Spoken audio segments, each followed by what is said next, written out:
Mm, I need to prepare this New Year resolution. I need to be intentional. Mm, I need to make it loud. It has to be loud. Mm. Oh, Crystal, what does she want? Hi, Crystal. You're welcome. Kim. Crystal, Happy New Year. She Kimberly, called my name in full. I knew it. can we talk? If I say I'm busy, would it stop you? I'm sorry. There we go again. Of course. You know what?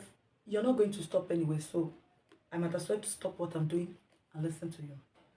Well, you know me too well. So I've been meaning to ask you, because I think we should have this conversation this early in the year.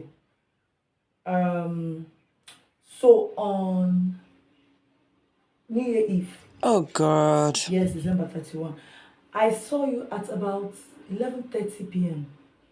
You saw Wait, me. isn't she supposed to be in the choir? So let's talk. How convenient. On New Year Eve, at about 11:30 p.m., I saw you jump into the church. And I want to ask, what's up with that? Yes, matter of fact, I was a little early. I saw people rushing in. And do you know I wasn't the last to come into church during the crossover service? Mm-hmm. I came in before so many people, actually.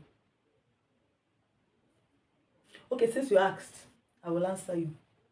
So, you know how everybody wants to be in the presence of God, in the ambience of His presence? I know, right? Mm-hmm. I know, right? Fellowshipping with brethren in the house of God. Where best do we stand when we're crossing over to a year that is full of expectations, questions, a year we have not seen before? The best place to start the year is in God's presence. Mm-hmm. So I spent the last 30 minutes of 2024 in God's presence, and I spent the first 15 minutes of 2025 in God's presence. That's a good way to begin a year, don't you think? So, if I get you correctly, you're telling me right now that you chose to spend the last 30 minutes of the year in the presence of God. Kim, what happened to the remaining days of the year? Oh, what happened to the rest of the year? Okay, you chose to spend the first 15 minutes of the year in the church. Okay, in the presence of God. I can relate. Kim, you made a decision to cross over inside the church premise, inside the church, like where you have divine coverage, God's presence, fellowship with brethren. I understand. So, what happens to the remaining days of the year? Do I take it that you are going to be more consistent in going to church and living right? See, you're too serious. You're too serious, Crystal. Life should not be that serious. Now look at me, Kim. I go to church. I may not go as often as you do, but I go to church and I try as much as I can to live right, to follow peace with all men. All right? But you, everybody serving God gets your turn. You turn it into something else. When you ask God to work in you, you have to make yourself available because we always have choices, you know. We always have choices. So it's always up to us to decide. Yes.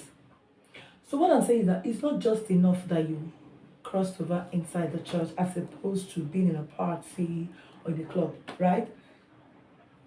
It's also good that you make up your mind to be serious with God for the remaining days of that new year. Let me guess what you're doing. You can tell, I'm sure you can tell. You're writing your New Year resolution. New Year resolution. Why? Well, have you written yours?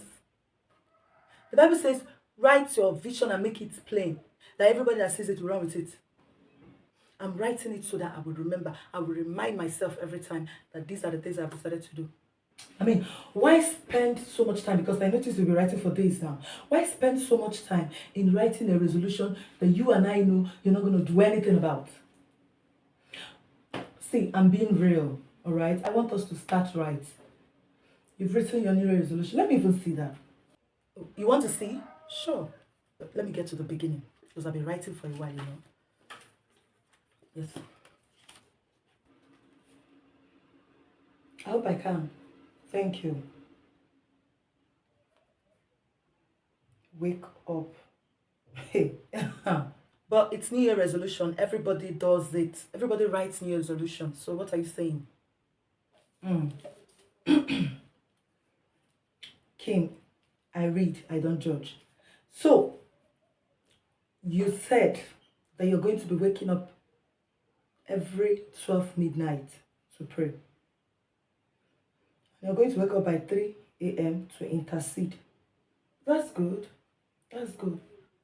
I hope that while you're doing this, you're getting yourself an accountability partner because I know you. Accountability partner. Why? You're going to sleep the whole night and the whole day without remembering this very resolution.